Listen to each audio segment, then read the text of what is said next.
La primera ley de Newton, o el principio de inercia. Newton recoge las ideas sobre la inercia que ya habían expresado Galileo y Descartes.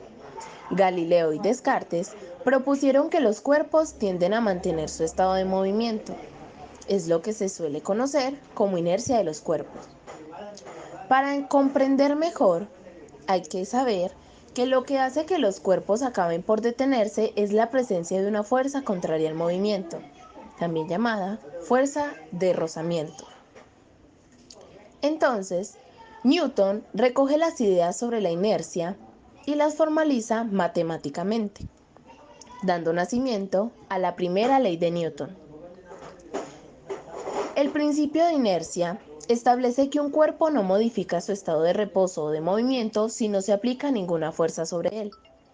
Es decir, si un cuerpo está en reposo, se mantendrá en reposo, o si está en movimiento, se mantendrá en movimiento rectilíneo uniforme, a no ser de que se aplique alguna fuerza contraria al movimiento, que termine por anularlo.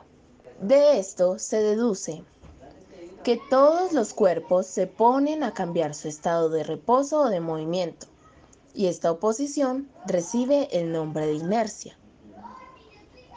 También se puede deducir que un cuerpo se encuentra en equilibrio cuando la resultante de las fuerzas que actúan sobre él es nula.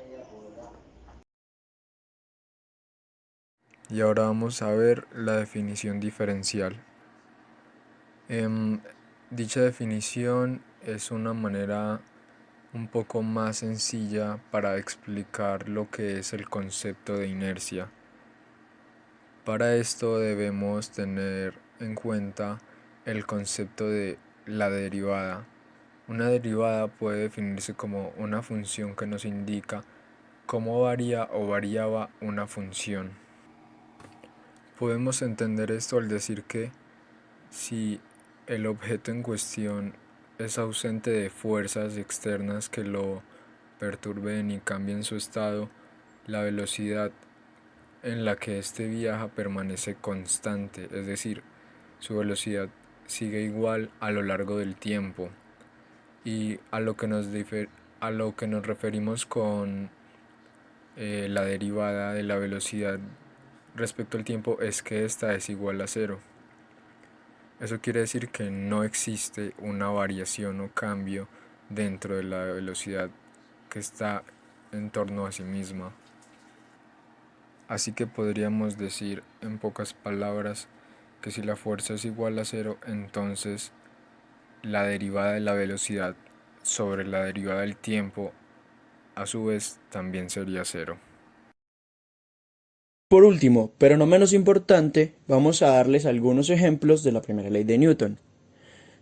Como ya sabemos, todo cuerpo permanecerá en su estado de reposo o de movimiento rectilíneo uniforme a menos de que una fuerza neta externa actúe sobre él. Es decir, hablamos de fuerza neta debido a que algunas veces pueden ser varias fuerzas actuando sobre un objeto. Entonces la sumatoria de todas estas fuerzas es una fuerza neta. Primer ejemplo. Si tenemos un florero en una mesa, este permanecerá allí hasta que una fuerza externa actúe y modifique en su estado de reposo. Puede ser un gato que sube a la mesa y tumba el florero.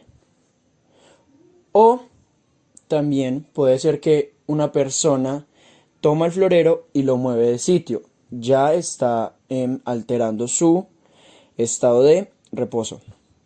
Segundo ejemplo. Lo mismo pasa para el movimiento rectilíneo uniforme. Un ejemplo de esto puede ser cuando vas en un automóvil y pues vas a una velocidad muy grande y aplicamos los frenos. Estamos alterando su proceso de movimiento rectilíneo uniforme. Entonces las personas que van dentro del vehículo van a sentir como que se van hacia adelante porque el cuerpo quiere seguir hacia adelante con la velocidad que tenía. Eso es todo. Muchas gracias.